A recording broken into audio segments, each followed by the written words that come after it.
नमस्कार, मैं हूं अनीता और आप देख रहे हैं मैं भी भारत का न्यूज बुलेटिन आदिवासी डेली।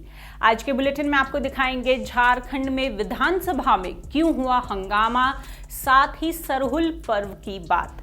त्रिपुरा में 27 मार्च को वार्ताकार के नाम की होगी घोषणा और कोक बोरोक दिवस के मौके पर हस्तियों को सम्मान। इसके साथ ही जानेंगे किन आदिवासी हस्तियों को मिला पद्म सम्मान। एमबीबी पोल में उच्च शिक्षण संस्थानों में आदिवासी और दलित छात्रों की आत्महत्या के मामले में सरकार के जवाब पर करेंगे चर्चा। और अस्मिता और अधिकार में आज बताएंगे उत्तराखंड के वीर सपूत केसरी चंद के बारे में। तो शुरुआत करते हैं हेडलाइंस के साथ।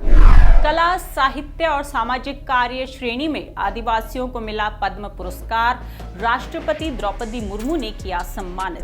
केंद्रीय गृह मंत्री अमित शाह ने की टिपरामोथा प्रमुख प्रद्योत किशोर से बात, कहा 27 मार्च को होगी वार्ताकार के नाम की घोषणा। त्रिपुरा में कोक बोरोक दिवस पर कला, साहित्य, खेल जैसे क्षेत्रों में जनजातियों के लोग सम्मानित, छात्रों को भी मिला पुरस्कार। झारखंड विधानसभा में बीजेपी ने किया हंगामा, नई नियोजन नीति और 1932 खातियान पर मुख्यमंत्री से मांगा जवाब। झारखंड में शुरू हुई सरहुल की तैयारियां, आज रखेंगे उपवास, कल निकाली जाएगी शोभा यात्रा। एमबीबी पोल में उच्च शिक्षण संस्थानों में छात्रों की आत्महत्या के मामले में सरकार के रवैये पर सवाल। खबरें विस्तार से। आज के बुलेटिन की शुरुआत करते हैं बड़ी खबर से और खबर है पद्म पुरस्कारों की। राष्ट्रपति भवन में देश की 106 हस्तियों को पद्म पुरस्कारों से सम्मानित किया गया।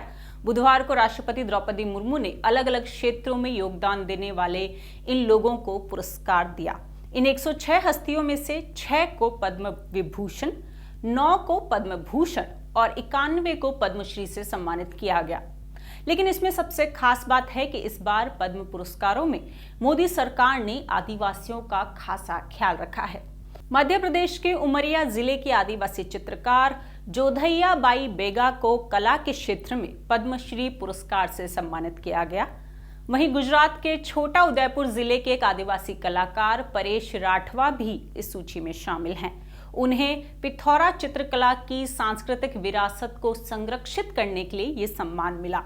गुजरात के ही गिर सोमनाथ जिले की हीराबाई लोबी को पद्म पुरस्कार से नवाजा गया। उन्होंने सिद्दी आदिवासी समुदाय के उत्थान के लिए अपने जीवन को समर्पित किया है।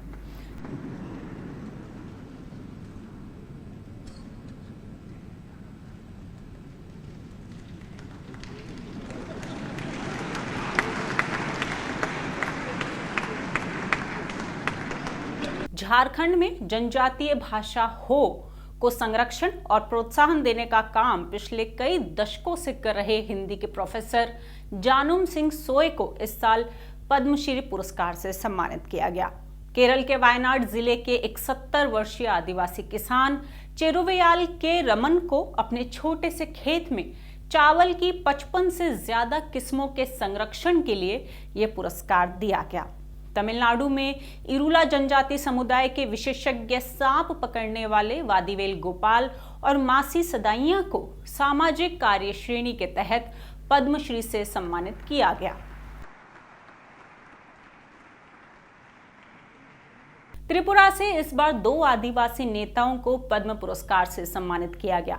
इसमें राज्य के बड़े और अनुभवी आदिवासी नेता एनसी देव बर्मा को मरणोपरांत ये सम्मान मिला।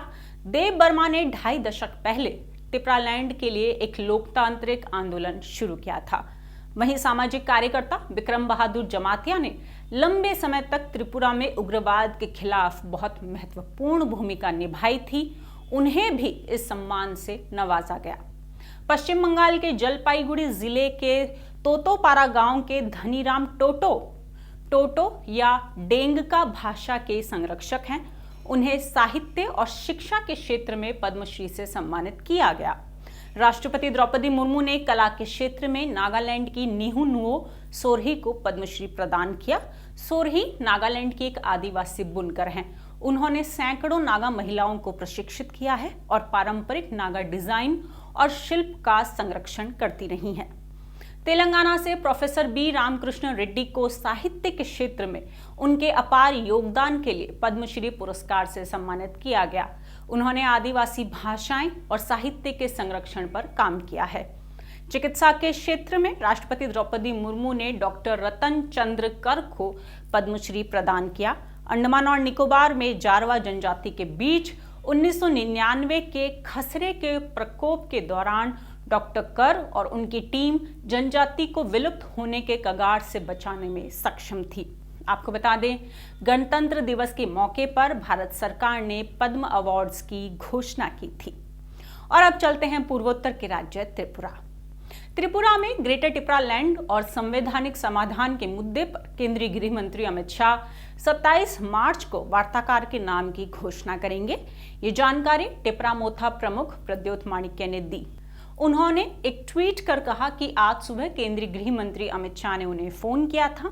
इस दौरान गृह मंत्री ने टिपरा चीफ को आश्वासन दिया कि 27 मार्च तक वार्ताकार की घोषणा हो जाएगी। प्रद्योत ने कहा कि गृह मंत्री ने त्रिपुरा के 14 लाख टिपरासा के मुद्दों और समस्याओं के संवैधानिक समाधान के लिए टिपरामोथा की मांग का अध्ययन करने का भी आश्वासन दिया। दरअसल इस साल के विधानसभा चुनाव में टिपरामोथा ने ग्रेटर टिपरालैंड के मुद्दे पर चुनाव लड़ा था। पार्टी ने जनजातीय इलाकों की 20 में से 13 सीटों पर जीत दर्ज की थी।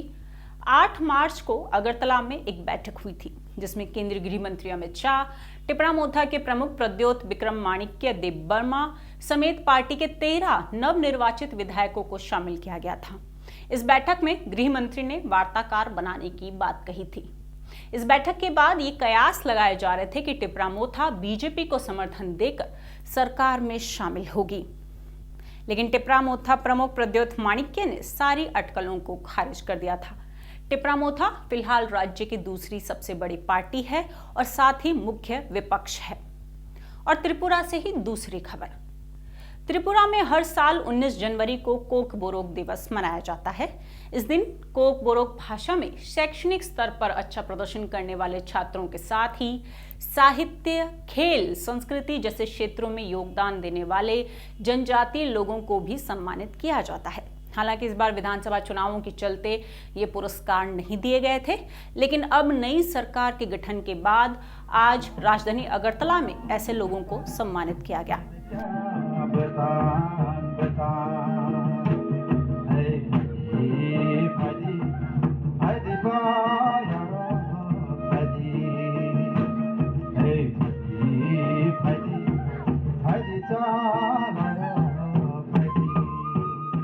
आज त्रिपुरा के दिवंगत सबसे बड़े आदिवासी नेता एनसी देबबर्मा को भी सम्मानित किया गया।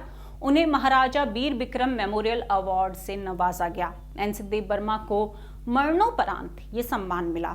वहीं राष्ट्रीय और अंतर्राष्ट्रीय स्तर पर त्रिपुरा का नाम रोशन करने वाले लोगों की सूची में 3 नाम शामिल हैं। इसमें तारूबाला देबबर्मा का नाम शामिल है, जिन्हें साल 2020 में संगीत नाटक अकादमी का पुरस्कार भी मिला था। साथ ही तापाशी देबबर्मा, जिन्हें 2020 में उस्ताद बिस्मिल्लाह खान युवा अवार्ड से नवाजा गया था। इसके साथ ही मिथुन देबबर्मा को भी सम्मानित किया गया। इस सम्मान समारोह में माध्यमिक स्तर से लेकर पोस्ट ग्रेजुएशन तक अच्छा प्रदर्शन करने वाले अनुसूचित जनजाति समुदाय के छात्र छात्राओं को भी सम्मानित किया गया। और जो हमारा जो कोकबोरोक का दिन में इलेक्शन था हमारा त्रिपुरा में पूरा कंडक्ट का था, इसलिए इस टाइम पे ध्यान नहीं पाया। आज हमारा दशरथ भवन सुपारी बागान में आज का जो हमारा जनजाति को लोग को जो टैलेंट है, इस लोग को आज अवार्ड दिया है। आने वाला दिन में जितना लोग हमारा टैलेंट है, जनजाति में बहुत टैलेंट लोग है, हम लोग जितना सरकार का जितना सहायता करना है उन लोग को हम लोग करेंगे। और अब त्रिपुरा से चलते हैं झारखंड विधानसभा के बजट सत्र में पिछले दिनों लगातार हंगामा देखने को मिल रहा था। बुधवार को एक बार फिर राज्य में मुख्य विपक्षी पार्टी बीजेपी के विधायकों ने राज्य सरकार की नई नियोजन नीति को लेकर हंगामा किया और मुख्यमंत्री हेमंत सोरेन से इस पर स्पष्टीकरण मांगा। इस नीति के तहत वंचित स्थानीय लोगों के लिए 60% नौकरियां आरक्षित करने का वादा किया गया है। बीजेपी विधायकों ने आरोप लगाया कि कार्य मंत्रणा समिति के निर्णय के मुताबिक मुख्यमंत्री को बजट सत्र के दौरान नियोजन नीति पर जवाब देना था। विपक्षी दलों के विधायकों ने 60-40 नए चलतो और 1932 के खतियान का क्या हुआ के नारे लगाए। इस दौरान वो सदन के वेल में पहुंच गए, जिसके बाद मुख्यमंत्री ने पलटवार किया। मुख्यमंत्री सोरेन ने कहा कि बीजेपी ने लोकसभा को हाईजैक कर लिया है और वो विधानसभा में भी यही बात दोहराना चाहते हैं। मुख्यमंत्री ने सदन में पूछा कि विपक्ष आखिर किसके साथ है। सीएम ने कहा कि आप पहले ये बताइए कि आप 32 के समर्थक हैं या 60-40 के। अगर आप 32 के समर्थक हैं तो कोर्ट क्यों जाते हैं। खबरों के मुताबिक नई नीति के तहत 60% सीटें विभिन्न वंचित श्रेणियों के लिए आरक्षित होगी, जबकि 40% सीटें सभी के लिए खुली रहेंगी। जहां एक तरफ नियोजन नीति को लेकर सियासी गलियारों में हंगामा है, तो वहीं प्रदेश के छात्रों में भी इसे लेकर रोष दिखाई दिया। गुरुवार को नियोजन नीति को लेकर विधानसभा घेराव करने पहुंचे छात्रों पर पुलिस ने लाठीचार्ज किया।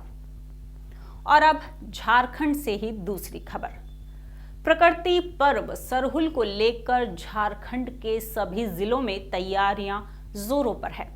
कल यानी 24 मार्च को रांची में सरहुल की शोभा यात्रा निकलेगी, लेकिन आज से ही सरहुल शुरू हो गया है। सरहुल में सर का अर्थ है सरई या सखुआ का फूल और हुल का अर्थ है क्रांति। इस तरह सखुआ फूलों की क्रांति को सरहुल कहा गया।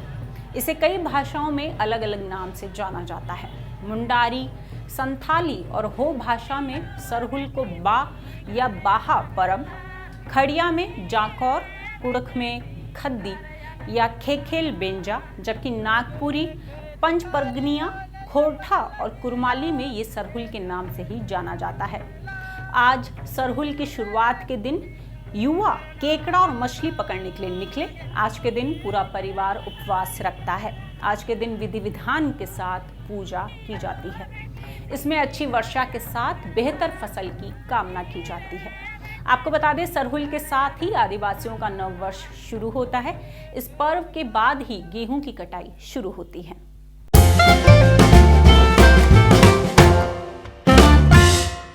अपने दूसरे सेगमेंट एमबीबी पोल में आज हमने मैं भी भारत के यूट्यूब चैनल पर आपसे एक सवाल किया था। वो सवाल था, देश के उच्च शिक्षण संस्थानों में आदिवासी और दलित छात्रों की आत्महत्या के मामले में सरकार की तरफ से लोकसभा में दिए जवाब में दावा किया गया है कि सभी संस्थानों में SC/ST स्टूडेंट सेल मौजूद है, लेकिन इस मामले में सरकार ने ये नहीं बताया कि इस सेल में आदिवासी या दलित समुदायों से ताल्लुक रखने वाले कितने सदस्य हैं। सरकार का जवाब समस्या का समाधान करने की बजाय इसको टालने का ज्यादा लगता है। आपकी राय क्या है? इस सवाल के जवाब में सबसे ज्यादा यानी 86% लोगों ने माना कि सरकार इस मसले को टालने की कोशिश कर रही है, जबकि 12% ने इससे असहमति जताई, तो वहीं 2% ने पता नहीं का ऑप्शन चुना। लेकिन हमने ये सवाल क्यों पूछा था? शिक्षा राज्य मंत्री सुभाष सरकार ने बुधवार को संसद को बताया कि देश के सभी केंद्रीय संस्थानों में छात्रों के लिए SC/ST सेल नहीं है। लोकसभा में CPIM सांसद S वेंकटेशन के सवाल के जवाब में मंत्री ने कहा कि देश के 107 केंद्रीय संस्थानों में से सिर्फ 87 में ही SC/ST स्टूडेंट सेल हैं, जबकि बाकी संस्थानों में छात्र शिकायत समिति, छात्र सामाजिक क्लब, संपर्क अधिकारी और संपर्क समिति थी जिससे छात्र संपर्क कर सकते थे। आंकड़ों के मुताबिक देश की 23 IIT में से 19 और 25 ट्रिपल IIT में से 14 और 32 NIT में से 26 में SC/ST स्टूडेंट सेल है। इतना ही नहीं, शिक्षा मंत्रालय ने यह भी बताया कि पिछले 5 सालों में IIT से 33 आत्महत्याएं हुई, जबकि NIT में 24, IIM में 4 आत्महत्या के मामले सामने आए। हालांकि शिक्षा राज्य मंत्री ने समुदायवार आत्महत्याओं का विवरण नहीं दिया।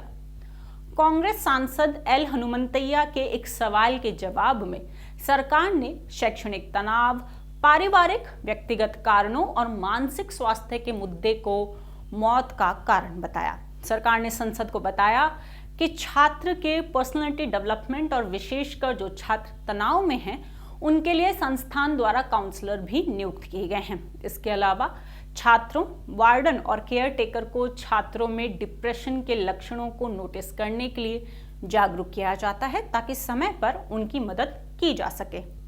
हालांकि अपने जवाब में शिक्षा राज्य मंत्री ने ये नहीं बताया कि ऐसे संस्थानों में जो SC/ST सेल बनाए जाते हैं उनमें कितने काउंसलर SC या ST समुदाय से हैं। दरअसल पिछले महीने IIT बॉम्बे में 18 साल के दर्शन सोलंकी ने कथित तौर पर आत्महत्या कर ली थी। दर्शन के परिवार ने आरोप लगाया था कि उनकी जाति के कारण उसे बहिष्कृत किया गया था। इस घटना के बाद IIT कैंपस में अनुसूचित जाति और अनुसूचित जनजाति के छात्रों के लिए मानसिक स्वास्थ्य जैसे मामलों में सहायता की कमी के बारे में राष्ट्रीय अनुसूचित जनजाति आयोग में शिकायत की गई थी, जिसके बाद आयोग ने IIT बॉम्बे को नोटिस भेजा था। कैंपस में अंबेडकर पेरियार फूले स्टडी सर्कल एक प्रतिनिधित्व के साथ ST आयोग के पास गया था। छात्रों का आरोप था कि कैंपस में कोई भी छात्र परामर्शदाता अनुसूचित जाति या अनुसूचित जनजाति पृष्ठभूमि से नहीं था। ऐसे में कई छात्रों को भारी नुकसान उठाना पड़ा है। इस पूरे मामले ने देश का ध्यान अपनी तरफ खींचा। फरवरी में ही भारत के मुख्य न्यायाधीश DY चंद्रचूड़ ने छात्रों द्वारा कथित आत्महत्याओं की घटनाओं पर चिंता जताई थी। उन्होंने कहा था, हमारे संस्थान कहाँ गलत कर रहे हैं कि स्टूडेंट्स अपनी जान लेने को मजबूर हैं। एक कार्यक्रम के दौरान उन्होंने कहा था कि भेदभाव का मुद्दा सीधे तौर पर शिक्षण संस्थानों में सहानुभूति की कमी से जुड़ा हुआ है। इस दौरान CJI ने वंचित समुदायों के साथ सामाजिक भेदभाव को रोकने के लिए सुझाव दिया। एक तरफ जहां देश के मुख्य न्यायाधीश ने इस मसले पर चिंता जाहिर की, तो वहीं केंद्र सरकार सिर्फ आंकड़े जारी कर अपना पल्ला झाड़ती हुई दिखी, जबकि ये साफ पता चल चुका है कि आत्महत्या से मरने वाले ज्यादातर छात्र दलित और आदिवासी हैं। ऐसे में सरकार को केंद्रीय संस्थानों में एक मजबूत तंत्र बनाने की पहल करनी चाहिए।